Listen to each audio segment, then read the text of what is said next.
Bonsoir, il est 22 heures. Voici les titres de cette édition.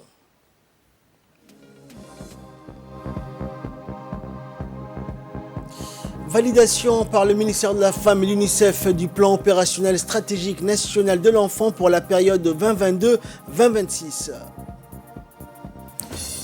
Et en Australie, un rare séisme de magnitude 5.9 sur l'échelle de Richter sème la panique à Melbourne. Bonsoir à tous. Le ministre de la Santé, Dr Ahmed Roblé, a réuni les principaux responsables des urgences, notamment les deux directeurs généraux des hôpitaux, celui de Pelletier de Balbala, les médecins-chefs des polycliniques, les infirmiers majors des urgences, pour discuter ensemble de l'amélioration de l'accueil, de l'offre des soins et de l'hygiène au sein des services des urgences du pays.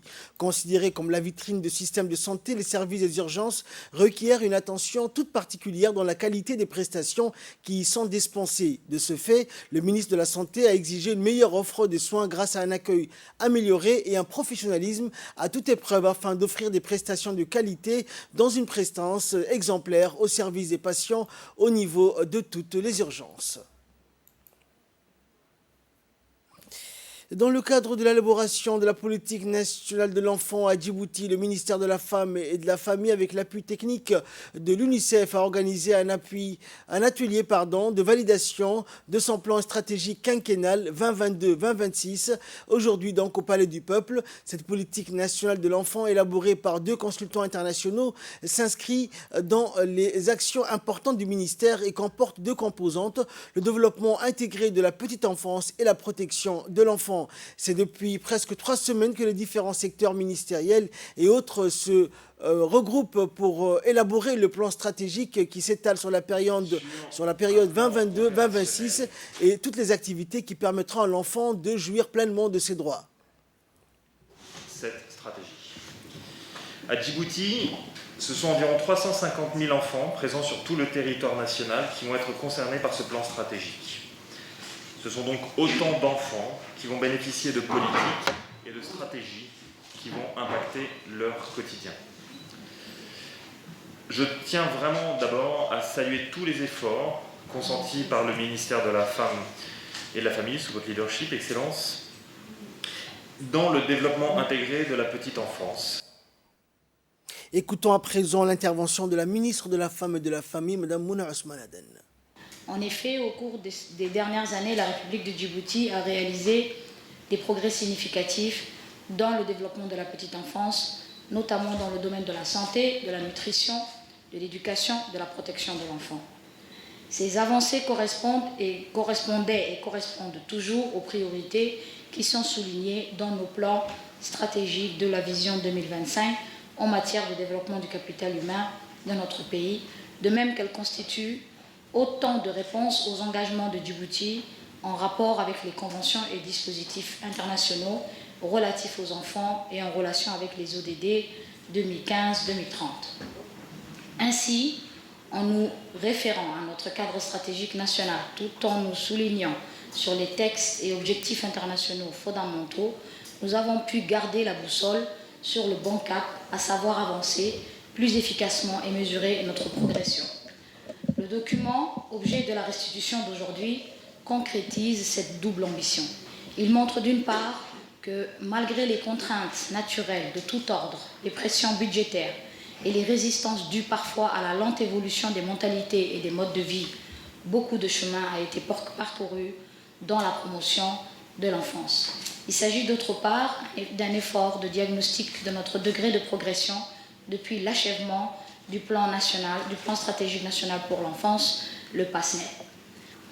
Mais au-delà du nombre des réalisations et de la richesse désormais établie du caractère juridique, nous sommes fiers d'avoir réussi à dérouler l'action des pouvoirs publics avec équité et partage. L'équité est perceptible à travers l'accès aux structures de prise en charge, tant pour les enfants pauvres que les enfants non pauvres. Le partage est celui opéré au niveau de l'extension de ces structures à l'ensemble des régions de notre pays. Stratégiquement, nous veillerons à suivre une stratégie fondée sur les droits de l'homme, à savoir mettre en place les services essentiels, veiller à ce qu'ils soient de qualité et en faire bénéficier tous les enfants. En définitive, Il s'agira pour nous de créer un environnement juridique et social favorable à la promotion et à la protection de l'enfant, de bâtir un consensus national au profit du développement intégré de l'enfant et mobiliser les acteurs et les ressources nationales pour le développement de l'enfant. Dans l'actualité également, la ministre des Affaires sociales et de solidarité, Oloufo Ismaël Abdo, a reçu ce matin l'ambassadeur des États-Unis à Djibouti, Jonathan Pratt, dans son cabinet. L'entretien donc a débuté par les échanges de remerciements de part et d'autre. Et la ministre des Affaires sociales, en souhaitant la bienvenue, a mis l'accent sur l'importante collaboration et les liens de coopération qui lient les deux pays. Il est à noter également que cette première rencontre s'est déroulée autour de plusieurs de ses proches collaborateurs. La ministre a présenté les grandes lignes en matière de politique sociale, les programmes sociaux mis en œuvre afin de réduire la pauvreté multidimensionnelle. Et les échanges ont pu mettre en avant les outils et les moyens mis en place, la prise en charge sociale des ménages vulnérables ainsi que des actions pour promouvoir l'autonomisation des communautés et leur sortie de pauvreté. Pour la deuxième journée consécutive, les opérations de contrôle des véhicules menées par la police nationale se poursuivent dans les principales artères de la capitale, surtout donc notamment au Carrefour. Ces mesures interviennent après l'augmentation des accidents de la circulation causés par le non-respect du code de la route, notamment les feux de circulation, les feux tricolores. En effet, les opérations menées par la brigade de la circulation routière se sont intensifiées dans toutes les artères de la ville. Plus d'une soixantaine de conducteurs ont été présentés hier lors de la première journée devant le parquet de justice pour non-respect des feux tricolores et mise en danger de la vie d'autrui.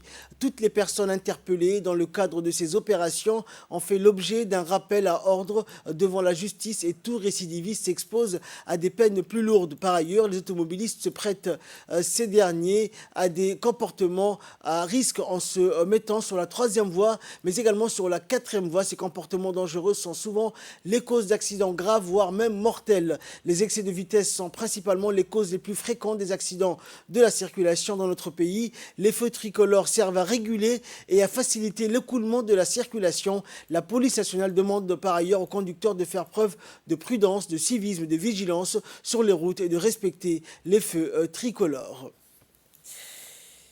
Le Palais du Peuple a abrité ce matin une importante rencontre entre sportifs professionnels et amateurs, des dirigeants des fédérations sportives, des journalistes, ainsi que des personnalités du monde du sport organisées par le Comité national olympique et sportif djiboutien.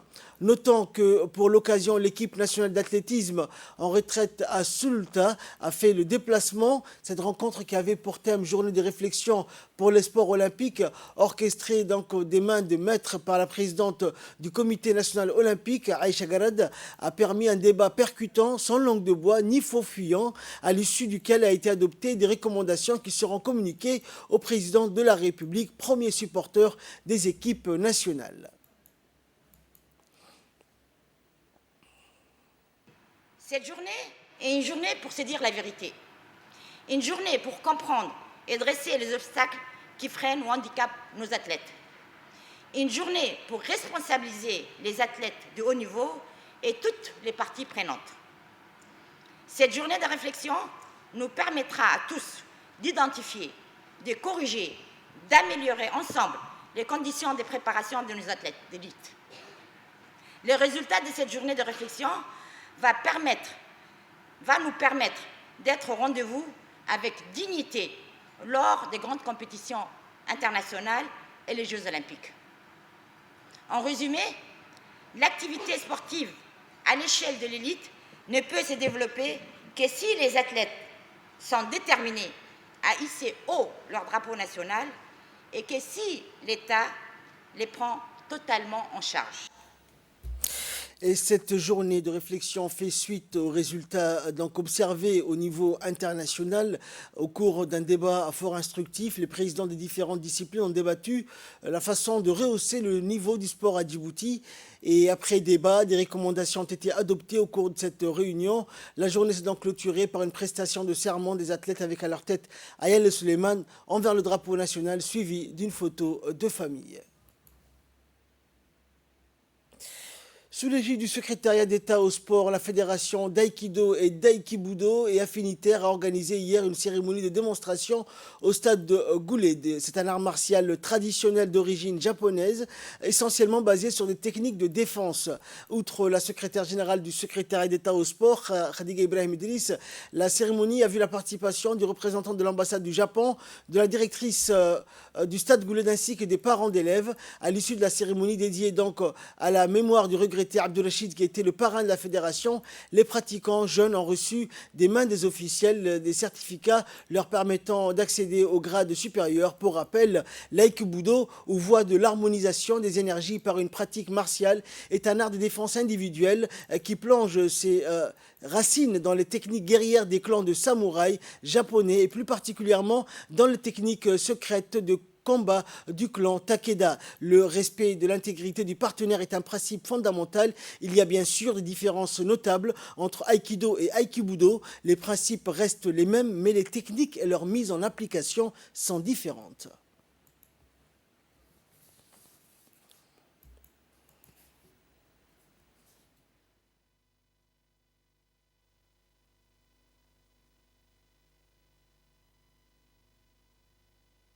Une cérémonie concernant sur la première promotion de l'Aikido pour la remise du diplôme ceinture noire.